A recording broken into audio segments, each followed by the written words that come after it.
You ever feel that rush of excitement pulling up to your own place after a long trip, only to have it shatter like cheap glass?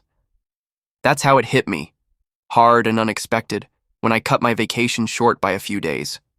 I'd been off in the city, recharging with old friends, but homesickness kicked in early and I thought, screw it, let's head back to the cabin and enjoy the quiet lake views. The sun was dipping low, casting golden ripples on the water as I bumped down the dirt road, pines whispering secrets overhead.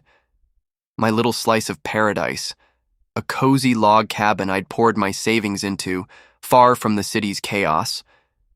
But as I got closer, something felt off. Extra cars crammed in my driveway, lights blazing from every window, and was that music thumping?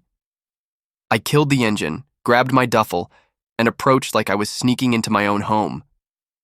Pushing open the door, unlocked, mind you, I stepped into a nightmare.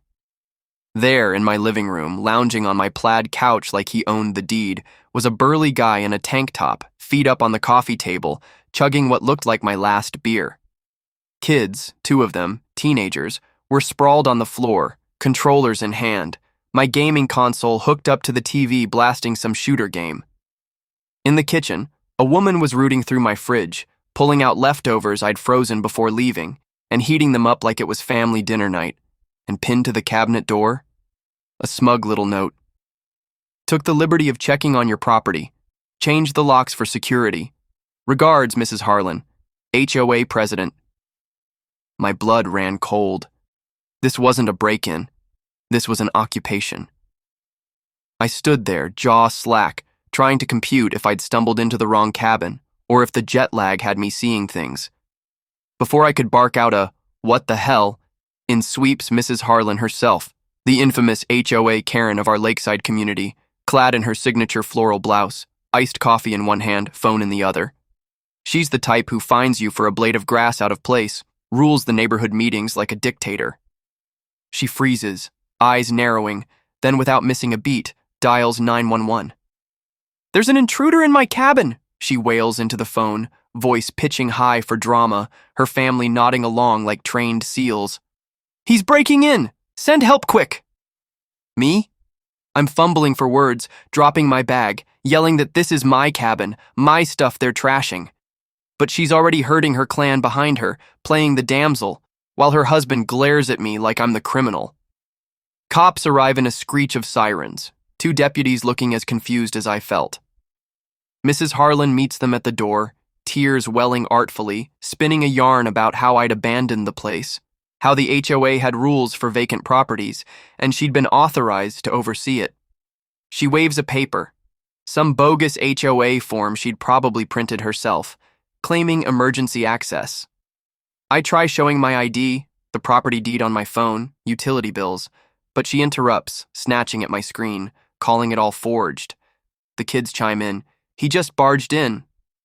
The deputies shuffle, unsure, and after radioing back and forth, they side with caution. "Sir, you'll have to vacate for now. We'll sort this tomorrow." Me, escorted off my own land, into my car, driving to a dingy motel by the highway, the neon sign buzzing like my rage.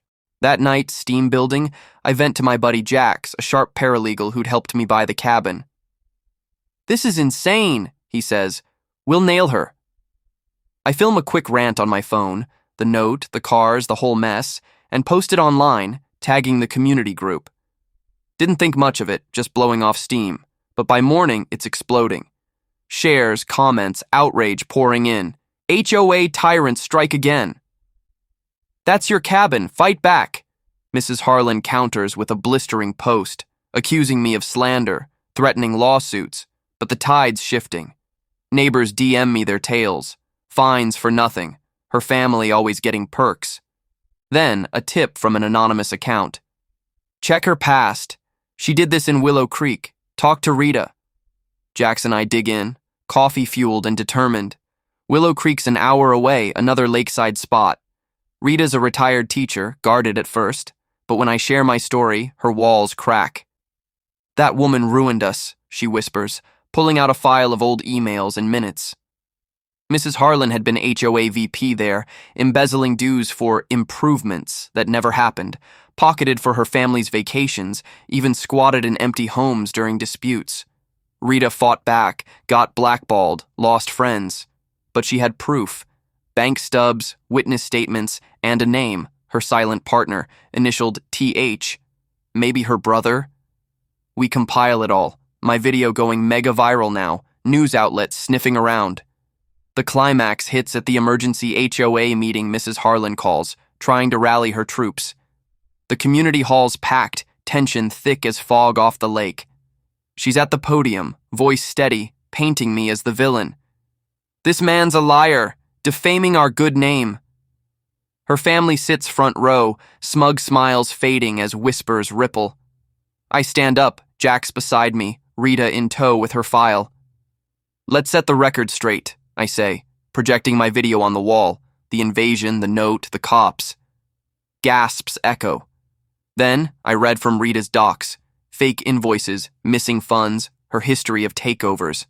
The room stirs. For the finale, I drop a bombshell, a grainy audio clip from a neighbor's dash cam, catching her bragging to her husband. The cabin's perfect, free hideaway while we flip the next one. Chaos erupts. She lunges for the mic, yelling, "Lies!" But it's too late. Phones are out, live streaming.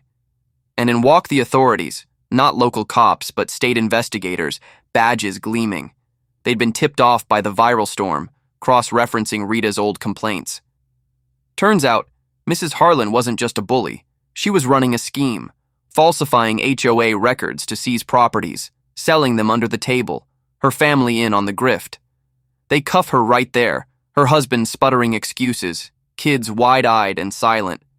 As she's dragged out, she hisses at me, "You'll regret this." But the spell breaks. Neighbors applaud, some in tears. The fallout's swift. News crews swarm the lake, my cabin a backdrop for interviews. The HOA dissolves her board, elects Rita as interim prez. Cheers all around. Her family scatters. Husband files for divorce, kids vanish to relatives. I learn the full scope.